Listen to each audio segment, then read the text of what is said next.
we'll go ahead and dive right in, sir. We're going to start with a question from Master Fruitstone. We have a few questions we prepared. We know that you have the affinity for the history and you have some great stories to share with us. And we just want to see how this conversation go. You are the first Grandmaster Senior from a different ITF organization than us that we have interviewed. I know that we all know that there's a couple different ITF organizations, around the world. And so far, Master Fruitstone and I have focused on the folks that are here, that are part of our organization so far, and branching out to get the better and more full picture of things and how things progress in the United States. So with that, did you have any questions for us before we begin? No, not at all. Very good. Yeah. So Master Fruitstone, if you want to go ahead and start, and we'll get this thing rolling. Thank you, Master Young. Well, first of all, thank you for joining us, Grandmaster Vitale. We really appreciate this. We know that you are a treasure trove of information, and we're going to get some of that on video today. Really, I have always enjoyed my times with you, eating Korean food in New York, learning about Taekwondo history. I know Master Young has also had some time with you, but now other people are going to get to experience some of what we get to experience. So my first question is, and this is a personal question. So when did you start training in Taekwondo?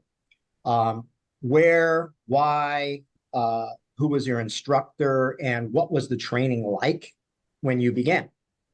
Sure. Okay. So right here, Kwang Sung Kim. This is one of the original school patches. This is a new one, never been on. This one I think was on our bag.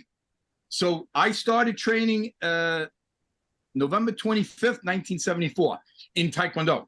Prior to that, I dabbled in boxing, wrestling in high school. And my brother was learning what I found out later on, Tang Soo Do. So him and his friend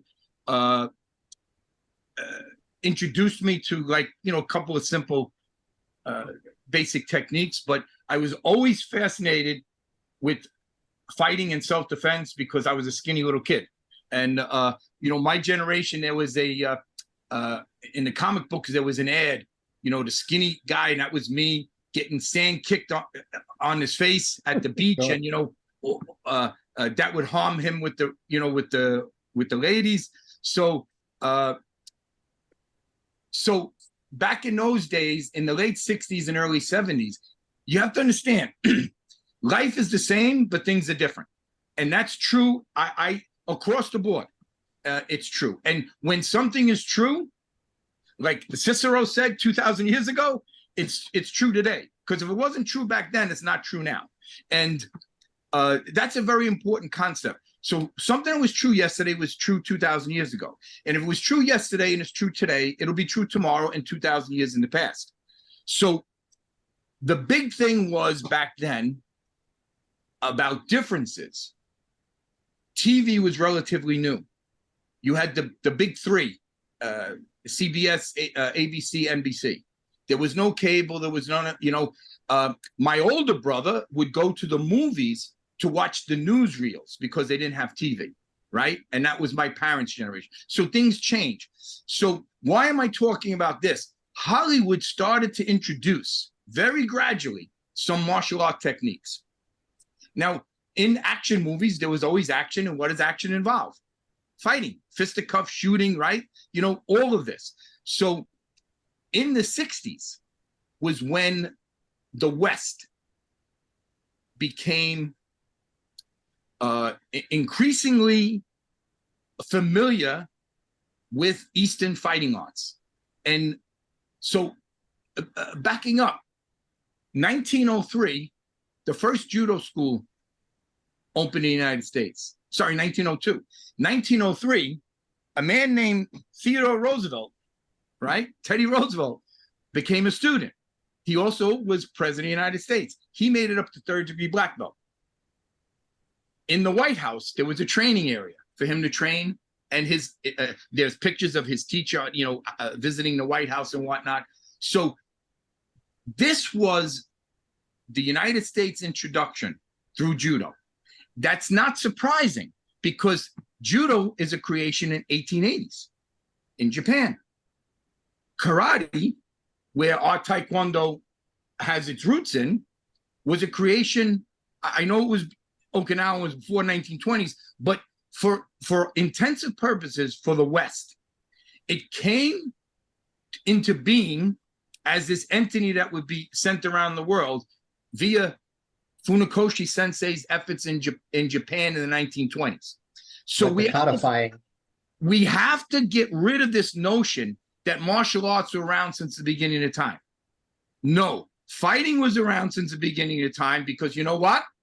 I saw your cave, Master Young, and it was a nicer view. It was closer to the water. It afforded me more protection. So when you weren't looking, I hit you over the head with that big club, and I took your cave. Mm-hmm. Then I see this guy, Master Fruitstone, in his cave, and who does he have in his cave? He has a nice cave woman. And that cave woman, I want. So what do? That same club, I wait, comes by, knock him over the head, and I drag his cave woman. This is man. This is man from the beginning of time. So we were always fighting. So fighting existed. But the martial arts as we know it today, that's in strip malls and recreation centers and whatnot, even in universities, they have martial art programs. Accredited universities give accredited degrees. None of that was around in the 20th century America. And then something really big happened.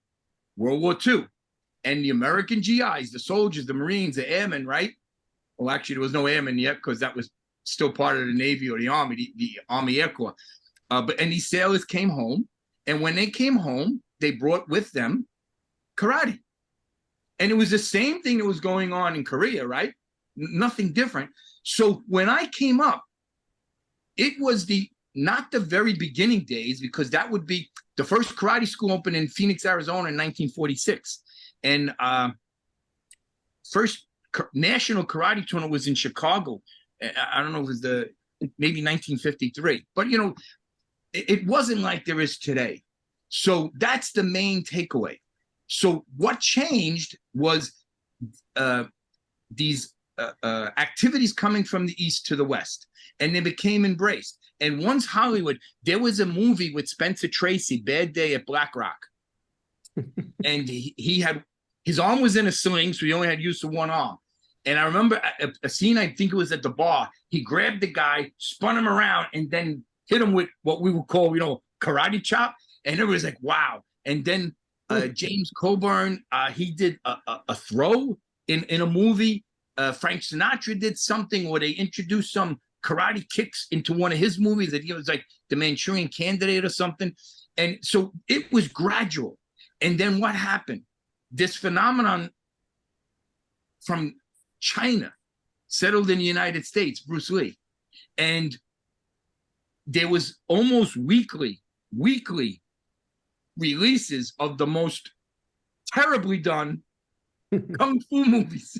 But we loved them because not only was action, it was something we never saw before. I remember running home from grammar school because Bozo the Clown was on at 3 o'clock, and at 3:09 or 3:10 every day, the next segment of Buck Rogers or Flash Gordon would air. And, you know, if you know anything about these serials, when they air the section, he's fighting at the edge of the cliff, he falls over the cliff, and they cut.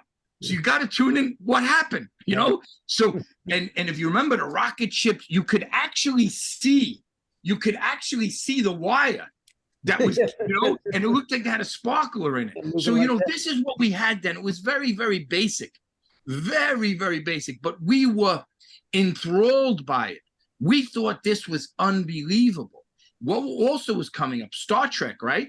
Star Trek became this cult-like following. But remember, when it first came out, we never seen it. It made us dream. It made us think. So an American-produced movie, there was a series of them, Billy Jack movies. And I watched The Trial of Billy Jack, and Eduardo Rodriguez, God bless his soul, he was a black belt in the school. We went to grammar school, high school together. We're riding home on the subway. And he said, what did you do this weekend? And I said, oh, I went to this movie. It was really cool. He said, what'd you see? I said, oh, Billy Jack. He goes, oh, how'd you like it? I said, it was cool. I wish I could do that. He said to me, why don't you train? I said, I wouldn't know the first thing. He goes, why don't you go where I go? Now, I knew Eduardo since first grade. And, you know, kids are cruel, right? He had a very, very, very pronounced stuttering problem. So when we would go, the nun or teacher would say, okay, George, read the first paragraph. Eduardo, read the second paragraph. Everybody waited for him to read because he would stutter. And thinking back now, it was horrific. What we did was awful. But to us kids, it was funny. I don't know why, you know, because I guess, you know, you're a kid. And he had big knuckles. So we asked him, why are your knuckles so big? We had no idea he trained in the martial arts. He said, I'm nervous and I chew on them. And it made sense because he stuttered. Well, fast forward, I go up, I join, $25 a month, no contracts. The teacher said, Eddie, bring him in the back, show him how to put on the dobok. I said, dobok, what the heck is that? He pulls his out, he's got the black trim at the bottom. You know, we were in ITF school, number 21, the plaque 21. I don't know what my plaque, I got a plaque up there. The 21 I took down, it's also displayed in Florida because I have more than one. But it was an ITF school. So it had the ITF trim on the dobok. And I said, oh, you're a black belt? He goes, yeah, what do you think? So that's how I started. And I started because I wanted to be like Billy Jack. And now, if you remember, this is a very important concept because today, and I know we might get into it later on, the martial arts and the martial art customer base is changing. The focus is changing. Change is good. Change can be good. Change can be bad. Change can be terrible. But the focus then was self-defense. And if you're familiar with the Billy Jack movies, it was about justice. This bad dude was fighting on the side of the good, right? I shall be a champion of freedom and justice. I shall build a more peaceful world. That's what this guy was doing before I knew that was in the student oath.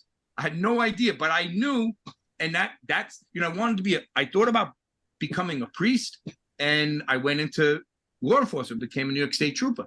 But, so I always was geared to that service mentality. So that's how I joined. That's where I went, Kwang Sung Kim.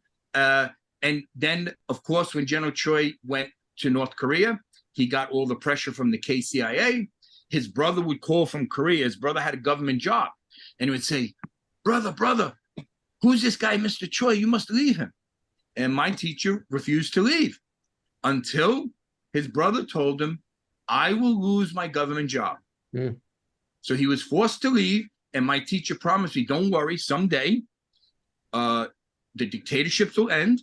There'll be civilian, democratically elected leadership. He was backing Kim Dae-jung, who was the one that did the outreach to North Korea and got the Nobel Peace Prize. He was backing him. He was one of his bodyguards. He said things will change and General Choi's status will be elevated again. And of course, that did happen to a small extent later on, but my teacher never went back. So in these Black Belt magazines and Taekwondo Times and things, I saw an ad for the United States Taekwondo Federation. So I joined back in the early 80s, still at my teacher school, became more and more involved, found my direct connection to General Choi, went to his house, studied seminars directly under him. And when I was in the school, building my teacher's base, because I taught all the children's class, we had over 100 kids just on the children's roster, we started a club of black belts. And in 1988, I went to the World Championships, Budapest, Hungary. First time World Championships was ever in a communist country. It was the biggest one up to date. Two of my students, John Christakos, won second place in sparring. He lost out to the late Benny Rivera's son, Dennis, in the championships, in the final match. And you guys know now Grandmaster Fatagato won bronze medal in paddens. I think it was second dan. So when we come home, I get picked up at the airport by one of my students. He goes, sir, we got good news and bad news. What do you want first? And I forget what I said, but the good news was they found out that we won and it was going to be a big party for us. The bad news is my teacher found out that I took Mm. all my students there and I got kicked out. Ah. So I cried like a baby. This was my life. I thought, you know, things would never be the same again. You got to understand, my teacher, my father died in '79. I had a very tough relationship with my father, a big drinker. So I grew up in a very chaotic alcoholic family. And Taekwondo was the fourth leg of the chair I go through life. Family is one. My religion is the other. My academic education is the other. And my Taekwondo training. So that was something I was devastated thinking I was losing. And instead, you know, newly promoted Grandmaster Roberto Del Cid, my senior, he was a green belt when I joined. It was a travesty that he was overlooked for so long. God bless him now that he was promoted. We formed the original Taekwondo club, and this was the patch he designed. The 4 stars on top and bottom is for the 2 4th degrees we were at then, me and him, that started the club. And then eventually we got our own commercial location. Grandmaster Fatagato, very good artist. I mean, he's a great musician, a phenomenally talented person. When he took over running the school, I learned more from him than I think he ever learned from me, you know, because he's remained very, very active, but also, I don't know if people know, very talented artist. He designed that patch. So that's the how and why of how I began. And the last thing I'll add with that was, you guys, you're in that league with Grandmaster Fatagato. You're very talented physically. How the heck does somebody like me, with no God-given physical talent, remain in that atmosphere, that surrounding, participating in that entity, when I would be the cause for somebody to change the channel if I was doing something physical on TV. And the bottom line was, I had to find a way to compete, because you know me, I have a big mouth. I don't stay shut. I'm all over the place. So I had to build something that I could contribute. And I did that through this, right? The history. I traveled the world, over 80 countries. In the beginning, mostly out of my own pocket with no reimbursement. Later on, as I became more and more connected, and people saw some value in me, like South Korea flies me over business class, first class, whatever. I mean, it's hard when you fly that class to go back in the steerage with the common folk, which I always do, you know. But so that's my story of how I get in. And you know, you got to remember. So you know, today we have so many things. I pulled these aside. You know, the June Reed books, I didn't have all of them. I remember this is an original and this is an original. And if you look at these things today, they're wonderful collector's items. But technically, you probably get more use out of them using them as a paperweight. They're not even big enough to use as bookends. But, you know, that's really what we had. Mm-hmm. I mean, there's key up points in there, things that they never, but we didn't have anything. One of the things that we got, one of these is an original. I forget which one. The other one I brought online. These books were readily available. You'd see them advertised in Black Belt magazine, but we had nothing. There was no 15-volume encyclopedia. Of course, there was a 1965 book, and the Black Belt Eduardo Rodriguez, he passed away about a year or so ago. He stopped training, never made the 2nd degree. Now, he's my senior. Yeah, I made it all the way up to 9th degree. He's my senior. Why? The guy put the belt on. He showed me how to tie my belt. Mm. He gave me General Choi's book, the 65 book. And that, if you look at it today, you say, Jesus, more karate than anything, right? And one of those books is karate. So that's the atmosphere of when I came up. And the 1972 textbook came out. And that's what we called back then. It was even advertised. I didn't make this up. The Bible of Taekwondo. I have the advertisements in the martial art magazines that advertises that. And it was 517 pages of wow. And yeah. That was something that now we had to guide us. And that was what? Yes, there we go. What edition is that? Is it first edition? This That's is 65. 72. Oh, no, it's 72. This is 72, first edition. Yep. 72. Okay. Yep. Yeah. Yep. I could tell by the cover. Yeah. Yeah. But This is first edition 72, I believe. Yeah. So first published 72. I don't know what Right. the separate edition. yes. Yeah. Yeah. So that was, and my teacher said to me, now remember, I couldn't do the things that Roberto Del Cid, Ruben Lopez, Nelson Perez, later on John Christakis, Mario Alvaria, Vincent Afakato were doing. I couldn't do those things. So he told me, hey, Chicken George, he used to call me Chicken George from the series Roots. He says, you're reading, your English is good, my English no good. You read this and share this with the students. So that's where it began. And, you know, no American has ever gotten a PhD from North Korea. I'm the only one in any academic subject. How is that even possible? And remember, I get criticized for that all the time. But do you realize what I did? I convinced that North Korea, their official government granting degree entity, that the martial art they do comes from the South Korean army.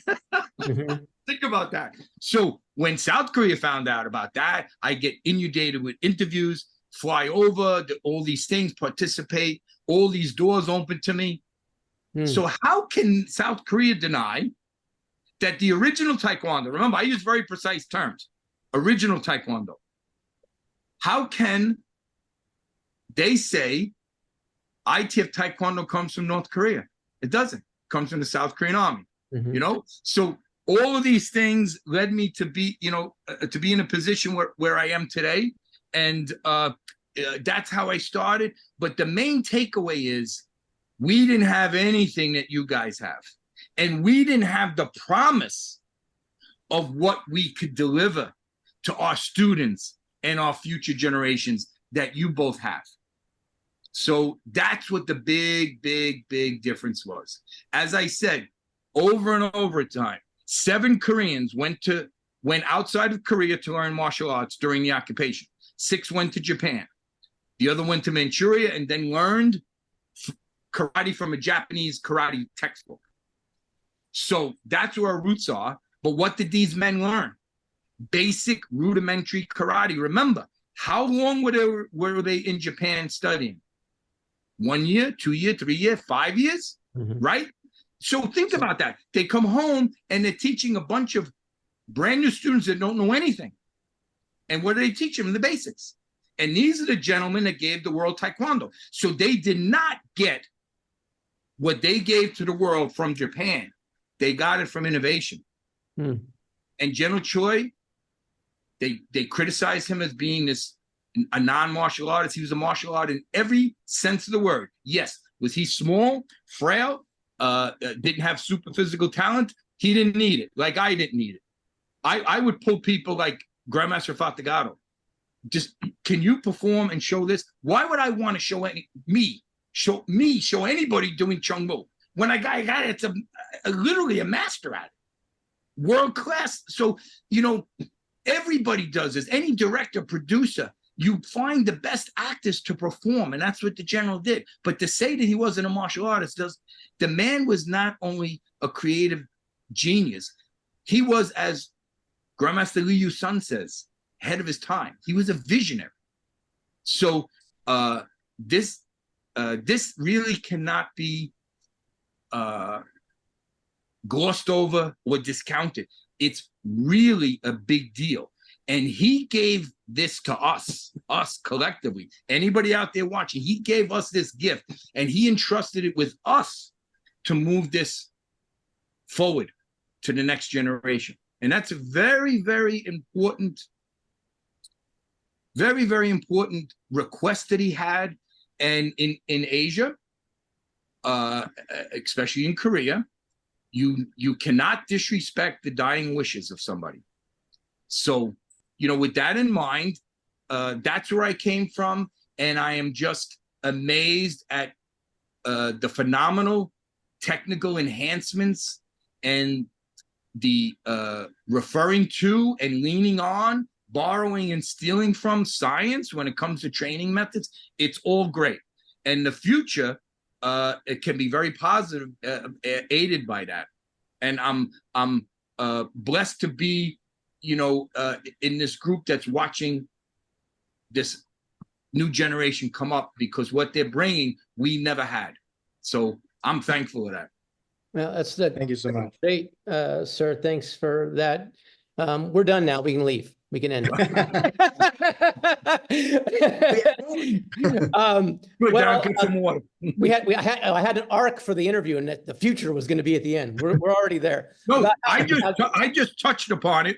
we'll get there. We'll get there. I think it's important to get into those details. Yeah. Yes, and do you still talk to Kwon Sung Kim at all? I mean, I know Yes. you have. Yes. We reconciled. That's so good. Thanks to Dr. Nelson Perez, his most senior student, one of my best friends. He arranged that. And I realize how much I hurt him. But I wasn't trying to hurt him. I was trying to do the right thing. I was trying to do what I thought was right. And I know what I did was right. But you can do the right thing and still hurt somebody. Sure. And I fell on the sword. We both cried openly in the Korean restaurant with Dr. Perez. Yes, so and I just want to add this. In talking to so many pioneers, they were devastated. Grandmaster Park Chung-soo bawled, openly bawled, uncontrollable shaking when he spoke of General Choi and how much he missed him, and how much the reconciliation meant to him. It not only it hurt the families. The two wives went to this church to get. So I experienced that in my own way. As I said, Grandmaster Kim K745. Now he got the 7th degree in the ITF. I'm a 9th degree. Do I outrank him? Am I his senior? You gotta be kidding me. An absurd notion. But yes, that's a great question. Thank you for asking that, because I was remiss in not saying that. Yeah, it had a happy ending. More to come. Good. Well, my question has to do with your current affiliation. And I know that you have a Grandmaster certificate, and there's a couple different ITF organizations, but I was wondering, who are you currently affiliated with, if anyone, and who is your Grandmaster certification? What organization granted that to you? Okay, so let me clear up a notion here. I am ITF Taekwondo.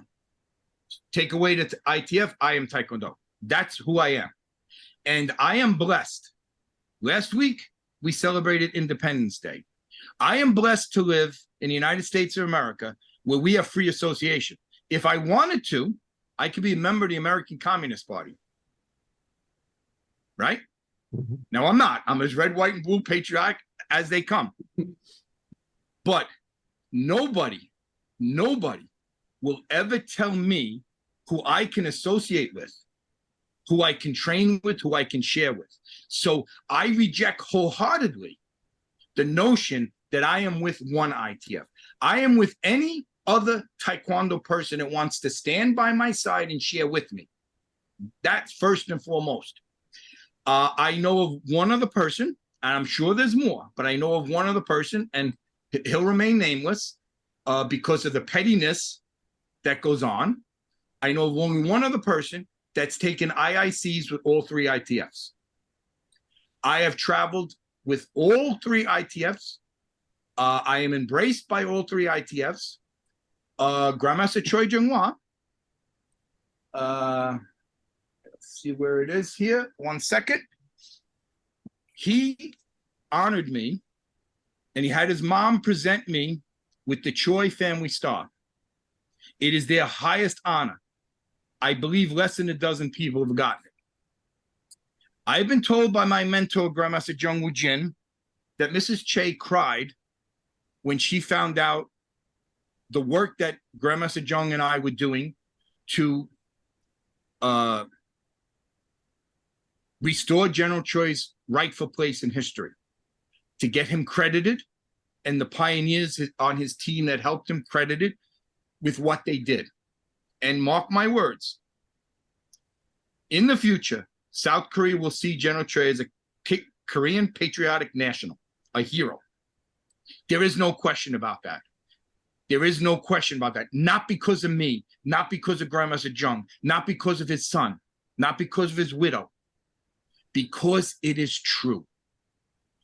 I ask people all the time, name one Korean whose name is known throughout the world, who has done more to promote the image of Korea and teach its history and customs. And you know what I get? I get, depending what time, one of the three leaders of North Korea, because their name is known all over the world. But they're not known for promoting the image, the culture, traditions, and history of their country. I heard Ban Ki-moon. Who's Ban Ki-moon? Secretary General. Former Secretary General of the United Nations, the first one from Asia. A remarkable man. I've met him several times. Very supportive of Taekwondo. As a matter of fact, with the WTF or WT, he has some position there where he's assisting them. He was with us when we had the during the Winter Olympics, when we had the North Korean team perform with the WTF team, ITF, WTF, whatever you want to call it, South Korean, North Korean. So his name is known all over the world. But what did I say he was? Secretary General of the United Nations. What is the United Nations? Neutral organization, equal participation for everybody. He's certainly not promoting his home country. Choi Hong Hi did it. That general, that ambassador, he did that. So I know there are academic researchers that are now researching his involvement in the anti-Japanese movement.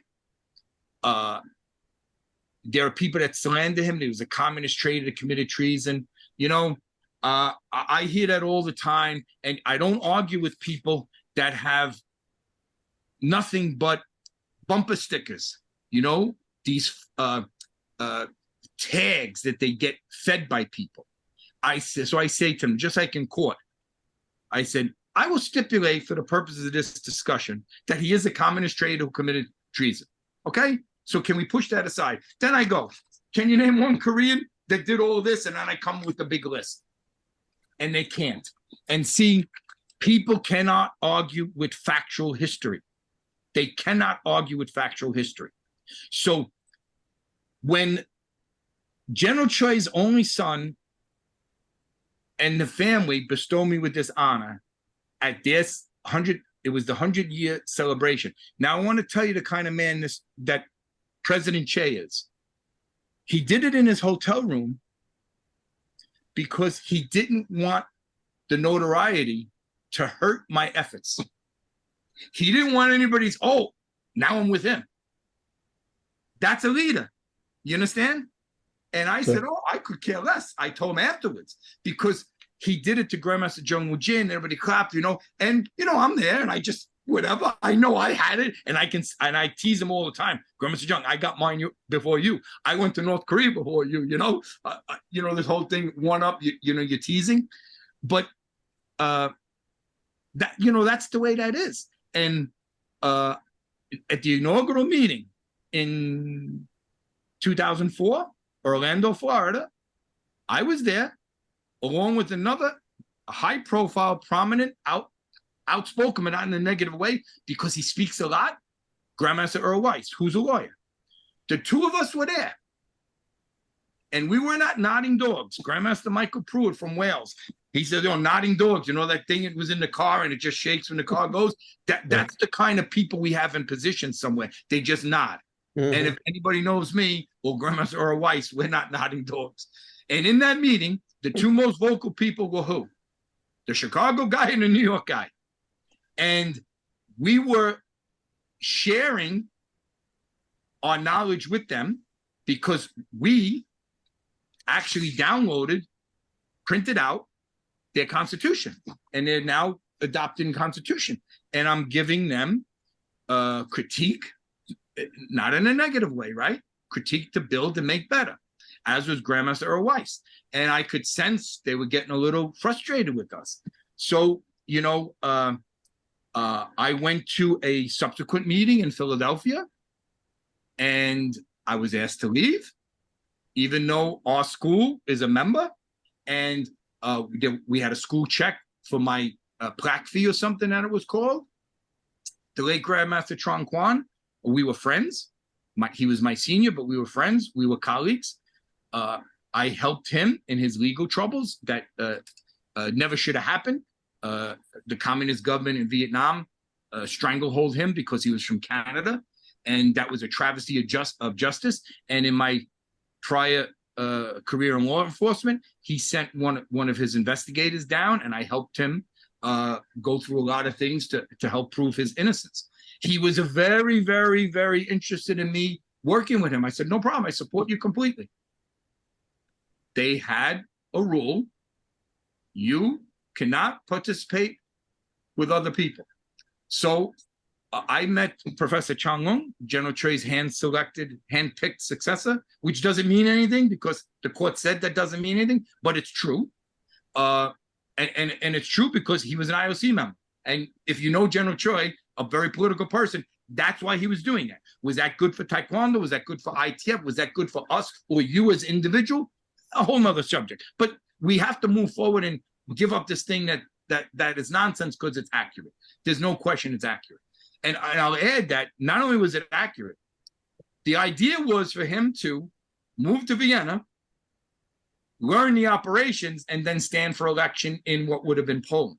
That never happened because of all the other shenanigans. So what happened in Pyongyang at the memorial, 100-day memorial service, the court said is not the process that made him the president legally, according to that succession process.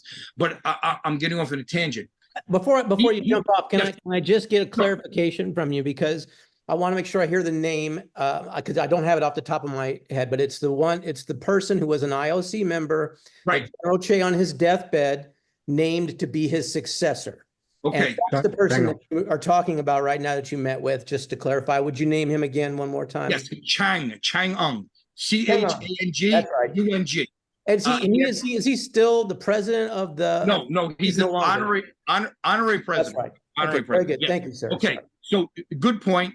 And he wasn't a member of the IOC since the 90s. He's now an honorary member of the IOC. It's the same thing except no voting rights. And he'll have that position for life. So when I met him in 2005, note 2005 after 2004, I met him at the late Grandmaster Benny Rivera's tournament, and he saw what I was about. And he talked to Grandmaster Faplu, Grandmaster Benny Rivera, and they gave him my background. Yep, we know George for a long time. He's been with the ITF since the mid-'80s. He was ITF since he started, blah, blah, blah. So he asked me to work with him. And I said, sure. And I said to him straight out, but in my work, in researching the history of Taekwondo and all the other things I do, I have to be available to meet, work with, go anywhere. He says, not a problem. ITF's open organization, not a problem. So it never was an issue. So now I'm participating with all three ITFs. I participate with this ITF in a very meaningful way because Grandmaster Jung tried unsuccessfully for 15 years or so to bring a Taekwondo team from North Korea to tour the United States. So we teamed up in 2006. Through direct outreach to the top levels of State Department, instead of at the bottom working the way up, I went to the top, and that filtered down. It greased a lot of the wheels. We were investigating the process to get visas. A couple weeks before they're due to come here, they test their first nuclear weapon. Everything goes. Long story short, we do it in 2007. So if anybody follows my work, the 2018 Winter Olympics, that was when the U.S. president and North Korean leader, they're going at it with each other. My button works. My rocket's bigger than your rocket. Athletes were saying that they might not go to the Olympics because they thought something tragic would happen. Horrific. Some said, I'll go, but I'm not staying in the Olympic Village, which really destroys the whole ethos of what the Olympics is about, bringing people together. Mm-hmm. And then others say, if I stay in the village, Olympic athletes village, as soon as I finish competing, I'm going home. And then what happened? What happened? So June of 2017, this group brings team, North Korean, ITF, an international ITF team made up of performers from North Korea. We bring them to the WTF World Championships in South Korea, in Muju, at the Taekwondo Wan. Beautiful, beautiful facility. Who do we meet there? We meet the president of Korea. The president of Korea, Moon Jae-in. We meet him, have my picture with him and everything. He comes to the opening demonstration, joint demonstration, the opening ceremony. Who comes to the closing ceremony? IOC president. This is a big deal. This is a big deal. So I floated the idea, hey, next year, Winter Olympics is going to be hosted by South Korea. We should do joint demonstration of Taekwondo, Korea's national martial art, Korea's national sport, at the opening ceremony. Nobody says anything.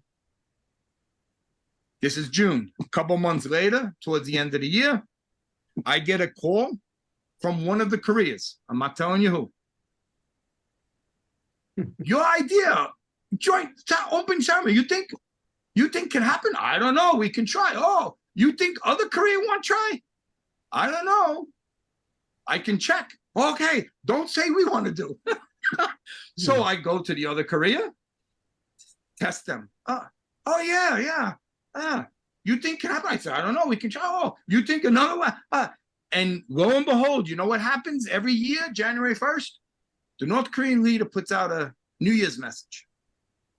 In his New Year's message, go back. People, you're watching this, research what this New Year message is.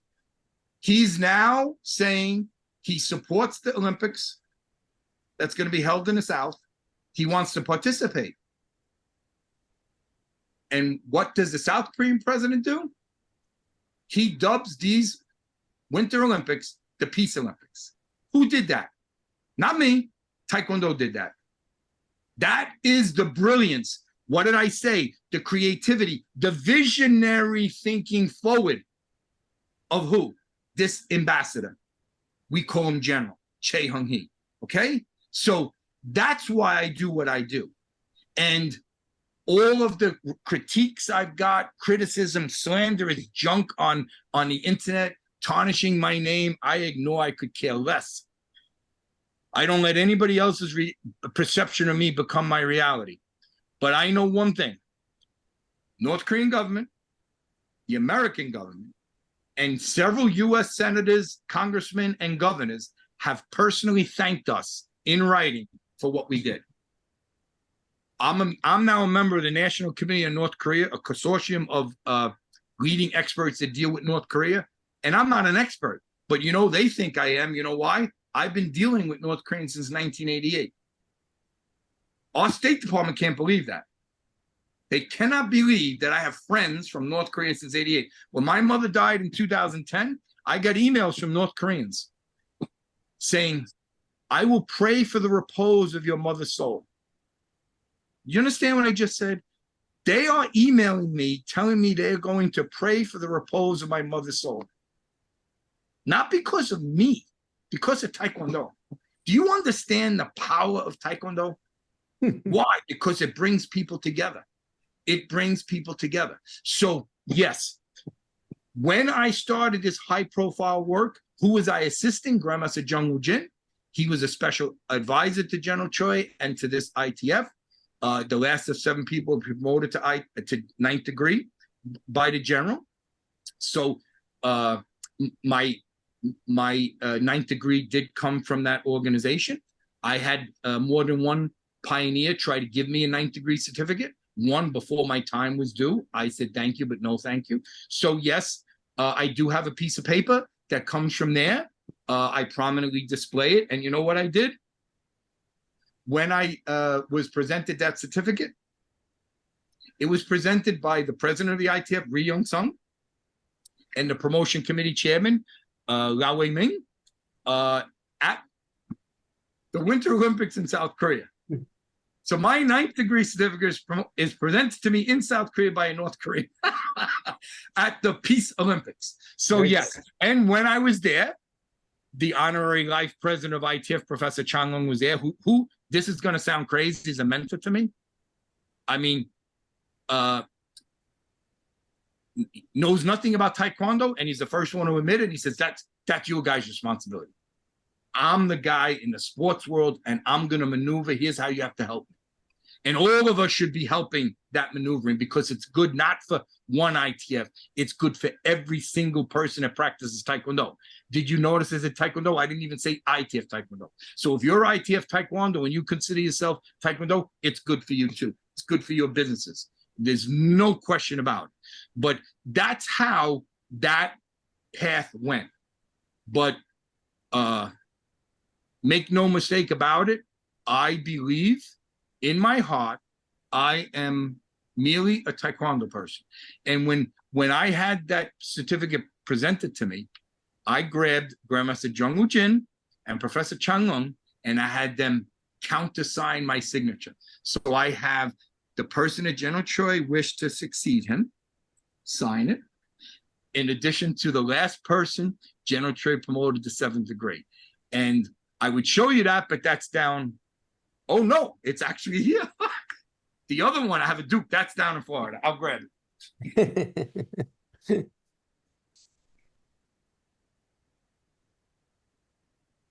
See, I think this is really cool. Oh, yes, sir. See? So again, is it a big deal? I don't know. It's something special to me, right? That me grabbing that is not bragging. I'm proud of that. I think it's special. So that's the only reason I did it, because everybody knows I'm a 9th degree. It's not a big deal. It's not a big deal. It's what that represents. And so if people want to make a big deal about that, that's fine. I understand it. But you know, a great motivational speaker, Les Brown, he had some kind of learning disability, and he was in special ed. And he went, when he was in high school, he went to wait for his friend to get out of class. And the teacher saw him standing in the back, and he asked him a question about the subject matter. And the guy said, oh, I don't know. He goes, no, I want you to answer. He goes, you don't understand. I have this, I've been diagnosed with this learning day. And he said to him, don't ever let anybody else's perception of you become your reality. This man is a Fortune 500 company motivational speaker, Les Brown. I mean, he's been all over the place. So that's where I got that from. It's true. So however anybody feels about me, fine. I don't lose any sleep over it. Well, I think you've made a good argument for the humanity that so often in our politics today, we like to vilify and have villains. We talked about, Billy Jack, he's on the side of justice, right? Well, you have to have villains if you're on the side of justice. No question. And we like to vilify. The reality is, though, that these are human beings. And Taekwondo has been a method by which the villain, I mean, I was on the floor in 2001 in Rimini doing team pattern against a North Korean team. At the end of that, we had to bow at each other. And they had their minders around them and everything. The whole thing, mind-blowing kind of thing. But at the end of the day, we both sweating on the mat. And that is kind of common humanity that helps us connect. That's right. So, Master Fruitstone, I'll let you go ahead and hit him with the next question. Hey, folks, just wanted to let you know that we have a very long interview here with Grandmaster Vitale, and we wanted to break this into various parts. We're going to have 3 parts to this interview, and that is the completion of part 1. Stay tuned, and part 2 will also be available. Thank you, and I hope you've enjoyed the interview so far.